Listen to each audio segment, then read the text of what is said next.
Brexiteer Nigel Evans stunned Labour's Jess Phillips as he listed a number of demands he suspects the European Union is seeking to secure from the United Kingdom in exchange of a Brexit deal. Nigel Evans claimed the European Union is trying to maintain full control over the UK by refusing to sign up to British proposals for a Brexit withdrawal agreement. Brussels has cast doubt on whether proposals Boris Johnson put forward as an alternative to the Irish backstop could constitute the basis of an agreement. Speaking to BBC Politics Live, the Conservative Party MP insisted the concerns over the proposed changes the EU has voiced signal the bloc is seeking to thwart attempts to leave. Mr. Evans said, "We got a different Prime Minister. It is a different approach. When Brussels keeps saying no without them saying actually what they really want, the suspicion is they want us in the customs union, in the single market, paying an justiciable by the European Court, with no control of immigration. What did people vote for in 2016?" The suggestion was immediately shut down by Labour MP Jess Phillips,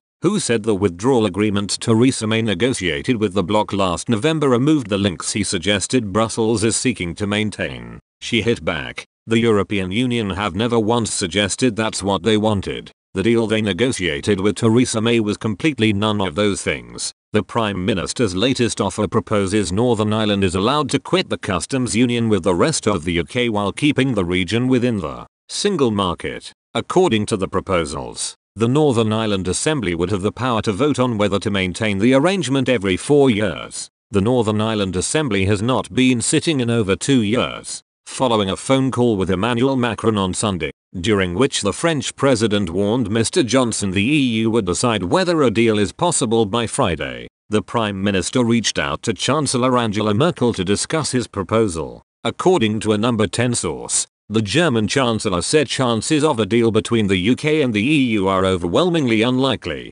The source said, Merkel said that the Prime Minister should tell Northern Ireland that it must stay in full alignment forever, but that even this would not eliminate customs issues. It was a very useful clarifying moment in all sorts of ways, they added. If this represents a newly established position, then it means a deal is essentially impossible, not just now but forever. It also made clear that they are willing to torpedo the Good Friday Agreement. European Council President Donald Tusk issued a furious response at the source's claim, urging Mr. Johnson to stop trying to win some stupid blame game and focus on breaking the Brexit impasse. President Tusk tweeted, "Boris Johnson, what's at stake is not winning some stupid blame game. At stake is the future of Europe and the UK as well as the security and interests of our people. You don't want a deal. You don't want an extension. You don't want to revoke." Quo vadis. The Prime Minister is due to meet with his European counterpart next week at the next EU summit in Brussels to further discuss the possibility of striking a deal before the 31st of October deadline.